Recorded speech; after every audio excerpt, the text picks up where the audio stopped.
Assalamualaikum warahmatullahi wabarakatuh. Nah, minggu kemarin kita membahas tentang atmosfer. Atmosfer itu adalah lapisan udara yang ada di bumi. Nah, minggu ini kita akan membahas tentang litosfer. Litosfer merupakan lapisan tanah atau lapisan batuan yang menjadi daratan yang kalian injak ini.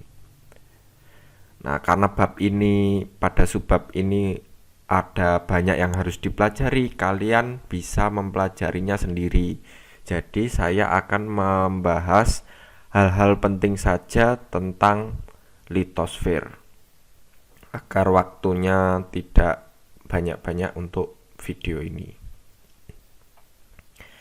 Nah, inti dari litosfer ini yaitu struktur tanah. Struktur tanah pada setiap lapisan.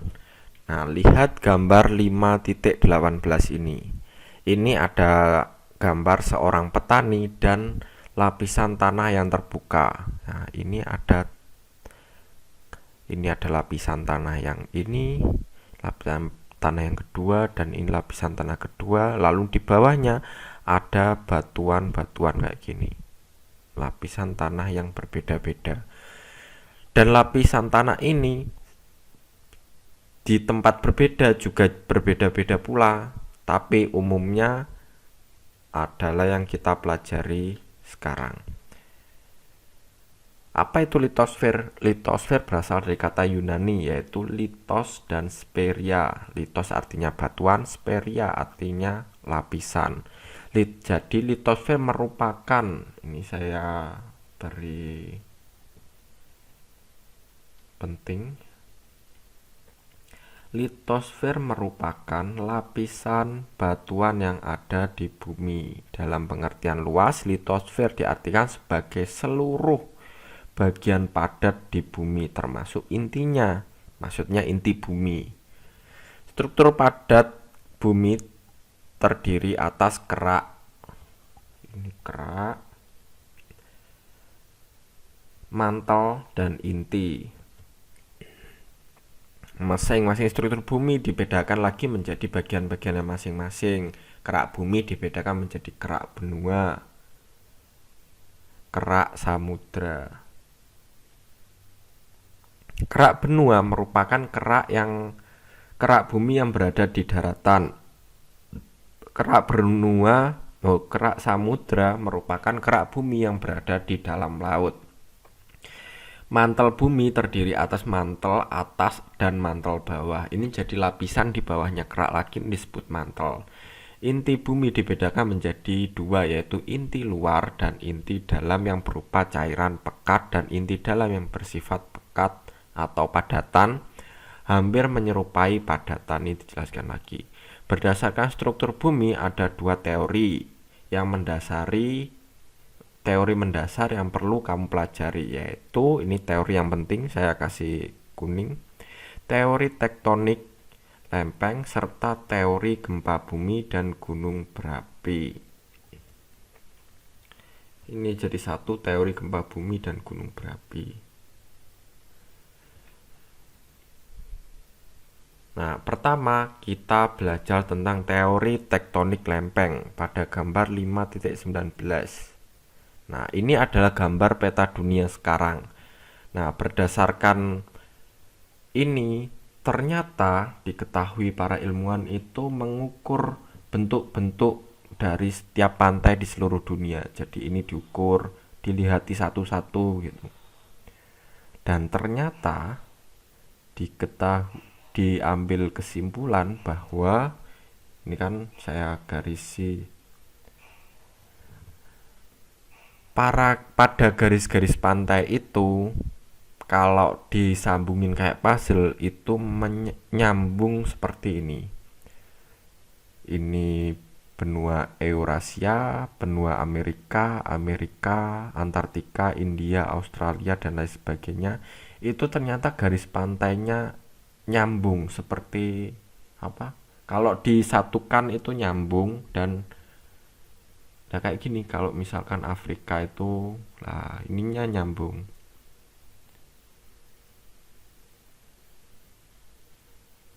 Jadi kayak puzzle, lalu disambungin, ternyata diambil kesimpulan dulu daratan-daratan itu menjadi satu dan akhirnya terpecah-pecah seperti peta dunia yang kalian lihat di sini. Dan daratan yang dulu tersambung semua itu disebut sebagai Pangea. Ini bacanya Pangea. Nah, itulah kenapa kalau misalnya ada hewan dari Afrika lalu mirip dengan hewan di Amerika, padahal beda benua. Nah, itu karena diduga dulu hewan ini bermigrasi, saling pindah tempat gitu. Jadi yang Amerika pindah ke Afrika, yang Afrika pindah ke Amerika, dan lain sebagainya. Dan perlahan-lahan karena bumi itu pecah atau memisahkan diri daratannya saling menjauh, maka hewan-hewan tersebut terhalang oleh sungai dan berhenti berpindah tempat. Dan itu menyebabkan, nah ini adalah hewan-hewannya. Jadi semakin lama semakin daratannya semakin menjauh dan hewan-hewan tersebut tersebar. Kenapa hal ini bisa terjadi? Itu karena adanya pergerakan kerak samudra yang menjauh dari punggung kerak samudra. Nah, ini gambarnya kebetulan ada kerak samudra. Kalau misalnya kerak benua ya ada di daratan. Itulah kenapa di Jawa itu rawan sekali gempa bumi, yaitu karena kita berada di pertemuan lempeng Eurasia, lempeng Australia, dan saya lupa, bentar. Nah, nanti dilewati dulu. Ini adalah gambaran dari lempeng kerak benua. Jadi lempengnya seperti ini dan lempeng kerak samudra itu seperti ini yang ditunjuk di gambar ini.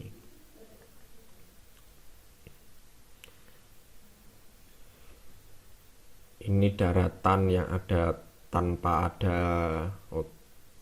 maksudnya kerak yang ada di daratan, dan ini kerak yang ada di lautan.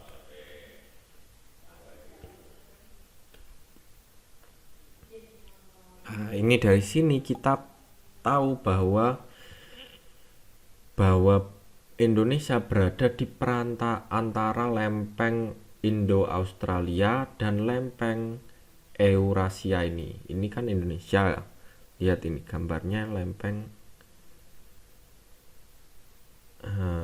Dan juga kalau di daerah Papua ada di lempeng Pasifik. Jadi Indonesia dihapit oleh 3 lempeng utama di bumi, yaitu lempeng Eurasia, lempeng Indo-Australia, dan lempeng Pasifik. Inilah kenapa Indonesia rawan sekali gempa, terutama di beberapa hari yang lalu kita kan mengalami gempa di beberapa daerah di Jawa Timur, mengalami gempa di Malang dan di Blitar terakhir itu. Karena adanya pergeseran lempeng. Nah, lempeng itu seperti apa? Seperti ini loh. Jadi ada 2 buah kerak bumi yang mengalami pergeseran. Ini lempengnya ke sana, ingin ke sana, dan lempeng yang sini ingin ke sini. Akhirnya dia menghasilkan lipatan-lipatan seperti ini. Kayak kalian melipat kertas kayak gitu. Ini disebabkan oleh adanya panas di dalam inti bumi. Jadi adanya pergerakan di kerak bumi kita.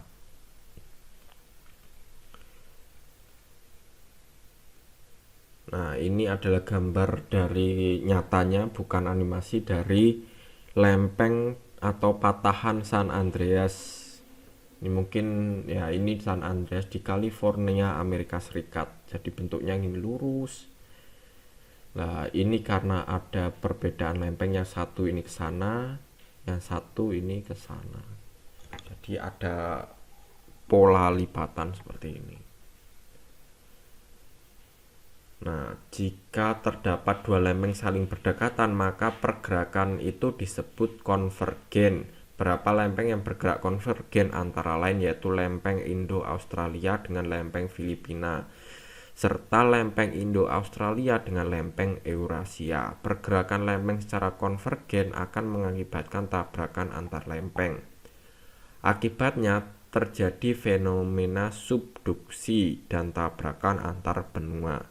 Subduksi merupakan hasil tabrakan lempeng samudra dengan lempeng benua yang mengakibatkan lempeng samudra menyelusup ke bawah lempeng benua seperti pada gambar 5.26.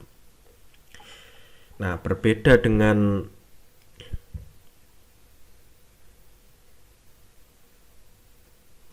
sama kayak tadi, jadi lempengnya agak jadi tajam-tajam kayak gini kalau dilihat dari atas, itu karena adanya tumpukan antar lempeng. Nah, kenapa ini terjadi? Kalau kalian belajar tentang konveksi atau air ini, pada proses perpindahan panas secara konveksi pada air yang dipanaskan, kalian akan menjumpai bahwa panas dari bawah akan mengalir ke atas, lalu yang atas mendingin mengalir ke bawah lagi seperti pada yang ditunjukkan pada anak panah ini. Inilah yang terjadi di bawah permukaan bumi. Jadi di bawah ini lapisan misalnya inti buminya, lalu yang di atas ini adalah kerak buminya. Jadi panas di bawah di inti bumi akan berpindah ke atas, lalu muter begitu terus, dan akhirnya benua-benua yang tadi disebut Pangea itu bergeser satu sama lain untuk mengimbangi pergerakan konveksi yang ada di bumi.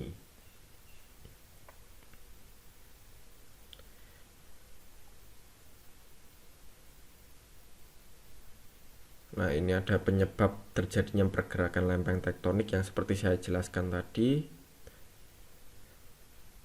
Nah, ini gambar dari animasi yang ada di bumi yang sebenarnya. Jadi ada daerah yang ini timbul, maksudnya yang panahnya ke sini. Ini mengakibatkan biasanya gunung berapi atau lain sebagainya, jadi nggak tentu. Terus yang ini adanya cekukan seperti ini, jadi yang tanah ini bergerak ke sini, yang ini naik, terus yang sebelah sini turun tanahnya. Ini pergerakan di kerak bumi kita. Kalau misalkan yang permukaan ini kan lebih padat daripada yang di bawah. Nah, kalau kebetulan yang di bawah ini tidak cukup kuat untuk berputar, maka yang kerak-kerak yang di atas ini juga ikut bergerak. Itulah kenapa terjadi gempa bumi. Nah, ini jelaskan inti bumi memiliki suhu hingga 6000 derajat Celcius, akan memanaskan material mantel bumi bagian bawah, sehingga massa jenis mantel tersebut berkurang. Akibatnya material tersebut bergerak naik dari dasar ke permukaan mantel. Sesampainya di permukaan, material tersebut akan mengalami penurunan suhu, sehingga massa jenis material akan bertambah. Karena massa jenisnya bertambah, maka material tersebut akan turun ke dasar mantel. Di dasar mantel, material tersebut akan terkena panas bumi kembali, sehingga proses konveksi terjadi terus-menerus seperti pada gambar 5.28. Berdasarkan teori ini, ilmuwan berhipotesis. Hipotesis itu dugaan sementara. Hipotesisnya berbunyi, konveksi inti bumi menyebabkan pergerakan pada lempeng bumi. Nah, ini percobaan kita lewati dulu. Berdasarkan penjelasan di atas, kamu dapat mengetahui bahwa ini membahas tentang percobaan tadi. Ketika lempeng bergerak, maka akan terjadi interaksi antar lempeng. Interaksi tersebut dapat membentuk sebuah palung laut, pegunungan maupun sebuah gunung berapi. Ketika lempeng bergerak, maka sebuah energi akan dilepaskan berupa gelombang seismik atau yang dikenal dengan gempa. Kamu dapat melihat efek dari pergerakan lempeng di daerah pegunungan, erupsi gunung berapi, atau sebuah tempat yang berubah setelah terjadi gempa atau aktivitas gunung berapi. Nah, tadi kan membahas tentang tektonik. Sekarang kita membahas tentang teori kedua, yaitu gempa bumi dan gunung berapi. Pertama kita membahas gempa bumi dulu, seluk-beluk tentang gempa bumi. Jika kamu membengkokkan secara perlahan, kamu akan menemukan bahwa ranting dapat kembali ke bentuk normal apabila kamu berhenti membengkokkan ranting tersebut. Namun, jika kamu terus membengkokkan ranting secara perlahan, maka ranting akan patah, seperti pada gambar 5.29. Nah, ini. Ketika ranting dibengkokkan secara perlahan hingga patah, akan terasa getaran pada ranting. Gerakan lempeng memberikan efek getaran yang sama seperti mematahkan ranting. Ketika terdapat gaya yang cukup besar yang berasal dari pergerakan lempeng, maka bebatuan di lempeng akan menegang. Akibatnya lempeng tersebut berubah bentuk. Bahkan lempeng tersebut dapat patah atau kembali ke bentuk semula jika gaya tersebut hilang. Nah, ini yang terjadi gerak bumi apabila gerakan di inti bumi atau di mantel bumi terlalu kuat. Jadi dia bisa seperti ini gambarnya, yaitu sesar turun, yang satu turun, yang satunya naik. Ini gambarnya. Atau yang sini naik, yang sini turun, yaitu sesar. Namanya sesar naik. Yang ini namanya sesar turun. Dan yang ini sesar geser. Jadi yang satu ke kiri, yang satu ke kanan. Ini terjadi di permukaan bumi akibat adanya konveksi.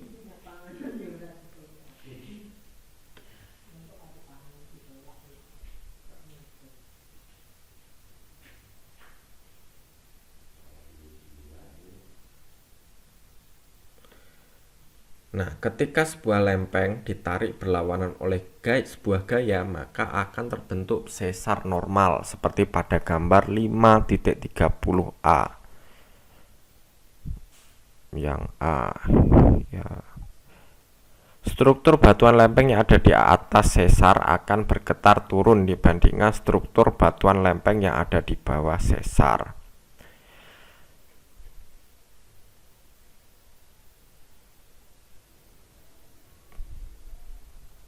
Jadi yang disebut sesar itu yang ini loh. Jadi ininya turun. Lalu yang ini sesarnya yang naik.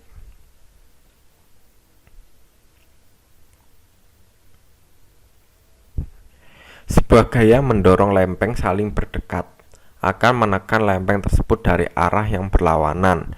Gaya dorong ini menyebabkan struktur batuan lempeng di bagian atas sesar bergerak naik. Fenomena ini disebut reverse fault. Sesar terbalik pada gambar 5.30B. Jadi nama-nama sesar ini ada banyak, tapi merujuk pada satu. Kalian boleh memberi nama sesar naik atau sesar turun, terserah kalian. Pokoknya kalian paham ada pergerakan karena adanya konveksi di bumi bagian dalam. Jadi bisa mantel, bisa bagian inti. Sebuah gaya geser yang bekerja pada lempeng akan membentuk strike slip fault atau sesar geser. Gaya geser mengakibatkan lempeng di kedua sisi sesar geser bergerak berlawanan pada permukaan bumi. Fenomena tersebut diilustrasikan pada gambar 5.30C yang ini. Ketika kamu membengkokkan ranting secara perlahan hingga patah, maka kamu akan merasakan adanya getaran di sepanjang ranting. Getaran tersebut bersumber dari patahan kayu yang dibuat. Kemudian getaran merambat sepanjang ranting hingga terasa di tangan.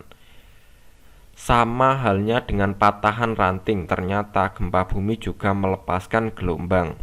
Getaran yang merambat, gelombang ini merambat sepanjang permukaan bumi, dan gelombang gempa bumi disebut gelombang seismik. Nah, yang ini juga penting, yaitu sebuah titik pada kedalaman bumi yang menjadi pusat gempa disebut hipocentrum. Permukaan bumi yang berada di atas hipocentrum disebut epicentrum. Jadi bedanya gini, kalau misalnya ini bumi dilihat dari samping, ini inti buminya. Kalau pusat gempa ada di bagian bawah, ini disebut hipocentrum. Gini aja wis, biar singkat. Tapi kalau ini kan peta Jawa, misalnya Jawa Timur, ini perbatasan Jawa Timur, ini gambarnya jelek. Terus ini Madura, Jombang ada di sini. Nah, di sini ada Malang misalnya. Tapi pusat gempanya ada di sini. Nah, kalau dilihat dari atas, ini disebut sebagai epicentrum.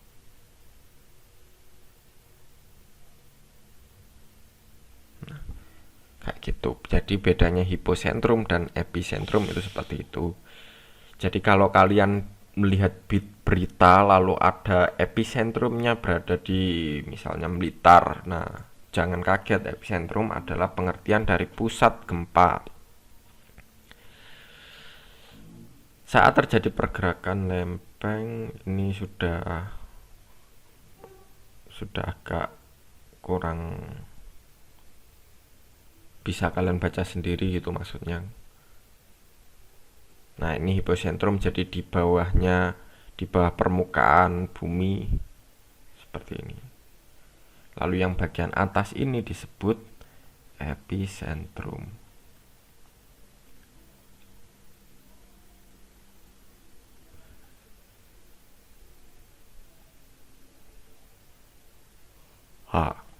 Orang yang mempelajari tentang gempa bumi ini disebut sebagai ilmu yang mempelajari tentang gempa bumi ini disebut sebagai seismologi, yang ilmuwan atau orang yang mempelajarinya disebut ahli seismologi. Sedangkan alat pengukur gempa disebut seismograf. Ada gambarnya. Ini adalah gambarnya. Oh, bukan gambarnya.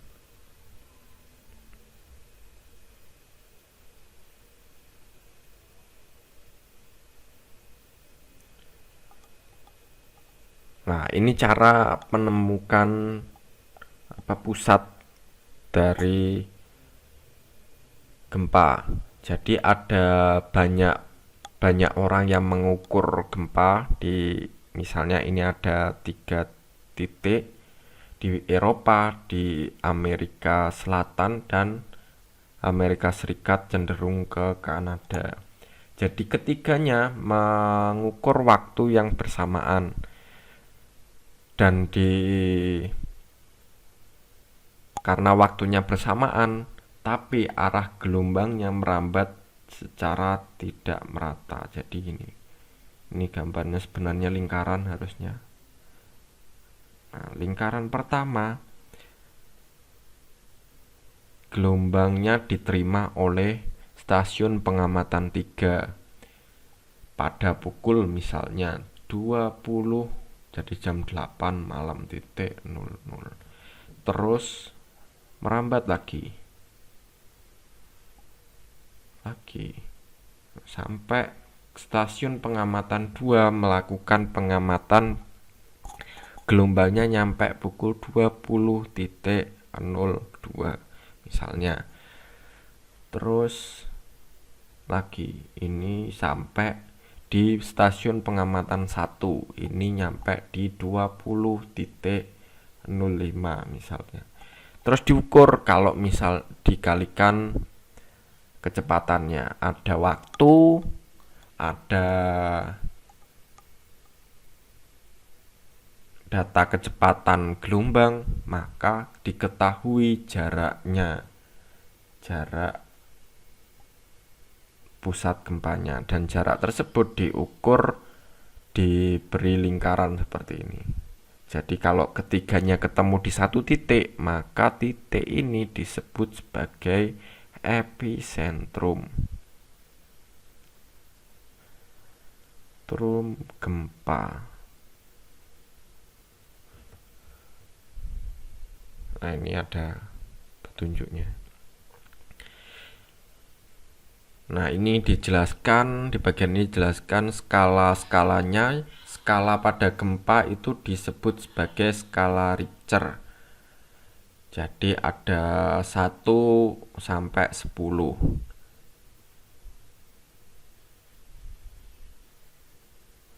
Dan ini semakin besar, maka kerusakannya juga semakin besar pula. Nah, ini gempa-gempa satuannya, jadi semakin 10 ke atas belum pernah tercatat luas wilayahnya kehancuran sangat luas. Nah, ini kalian bisa baca sendiri, misalnya menyebabkan kerusak pada rentang 6 sampai 6,9. Ini yang terjadi beberapa akhir ini, menyebabkan kerusakan dalam ring area 160 km. Batu runtuh bersama-sama, runtuhnya bangunan bertingkat tinggi, robohnya bangunan lemah, dan retakan di dalam tanah. Ini adalah salah satunya.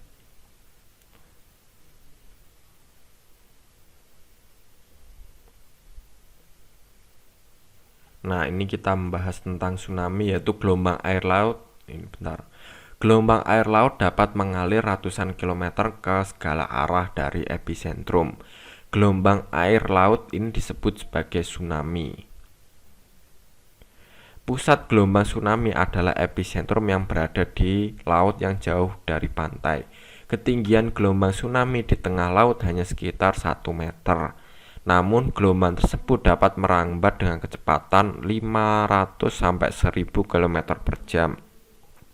Ketika mendekati pantai, kecepatan gelombang tersebut menurun hingga 30 km per jam.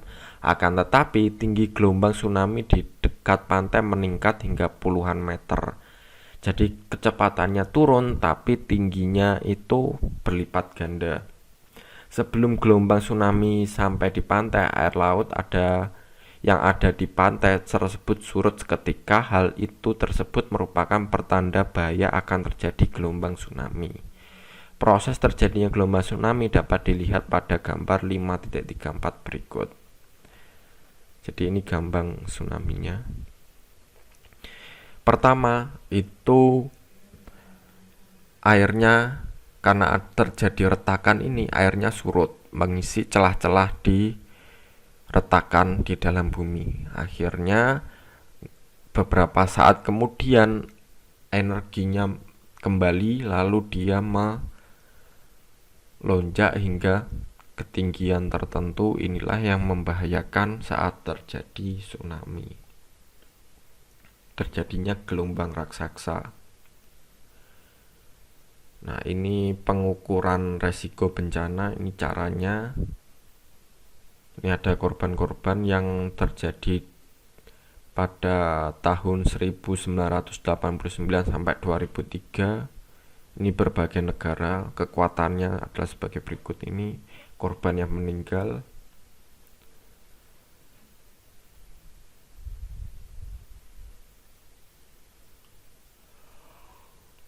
Ini adalah apa ini?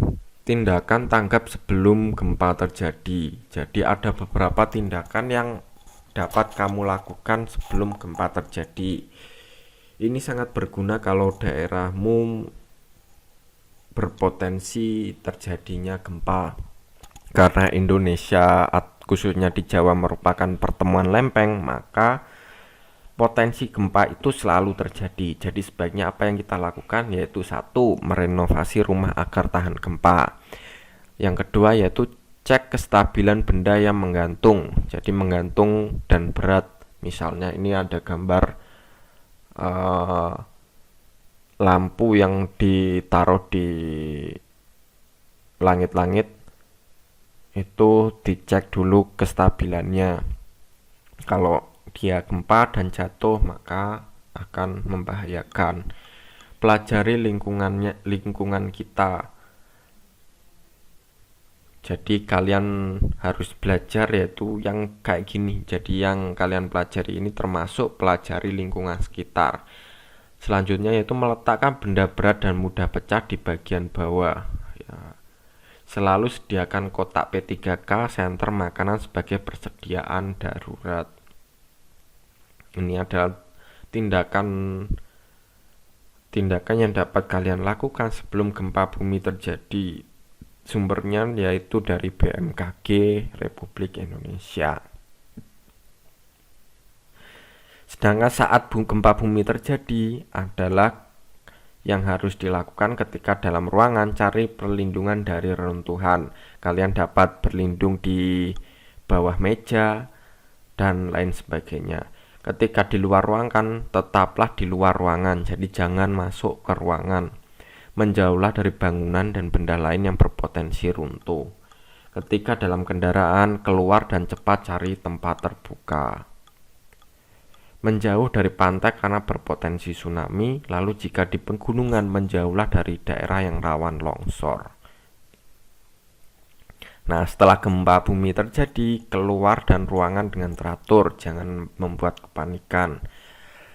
Perhatikan lingkungan di sekitar, apakah terjadi kebakaran, gas bocor, atau korsleting listrik. Ini penting agar tidak terjadi hal-hal yang tidak diinginkan.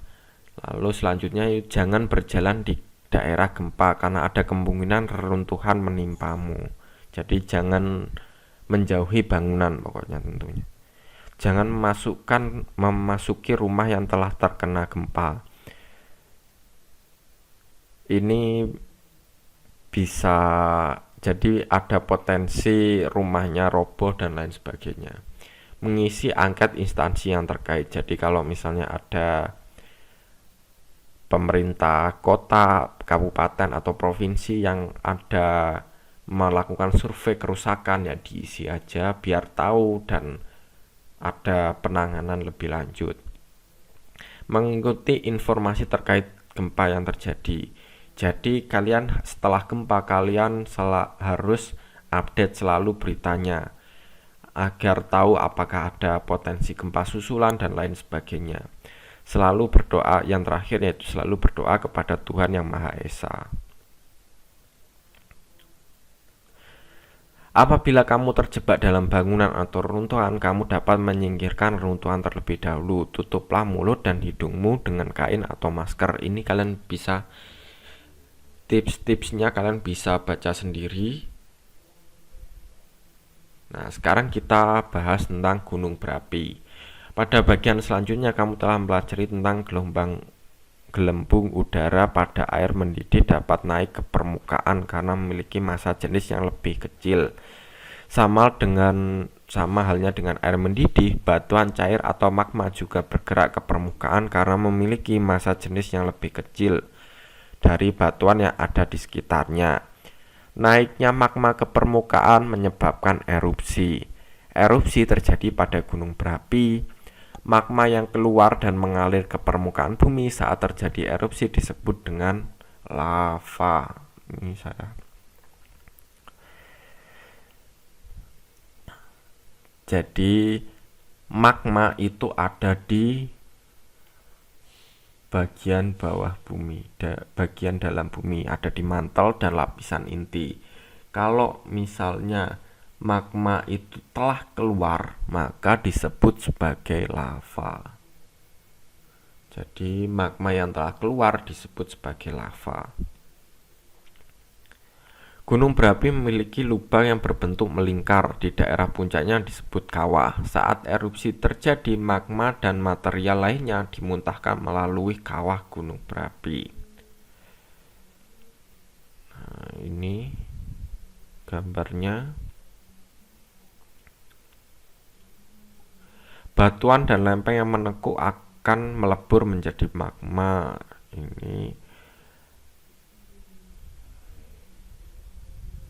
Nah, ini gambar dari banyak gunung berapi yang ada di dunia. Yang merah-merah ini adalah gunung berapi. Cincin pasir mengitari keberadaan gunung berapi ditandai dengan titik merah. Nah, kenapa Indonesia disebut negara Ring of Fire? Karena dia dikelilingi oleh gunung berapi.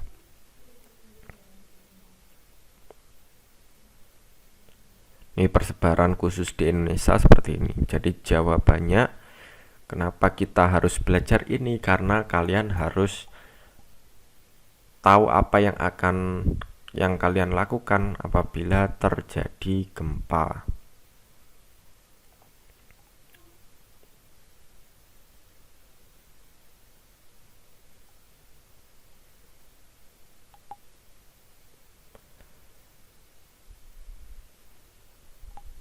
Ini adalah proses erupsi gunung berapi. Ini gambarnya dari awan letusan gunung berapi. Ini ada tingkatan status gunung berapi. Kalian bisa baca sendiri.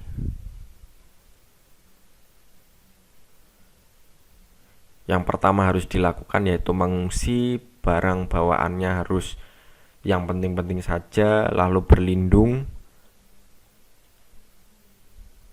lalu siaga diri. Ini bisa kalian baca sendiri juga.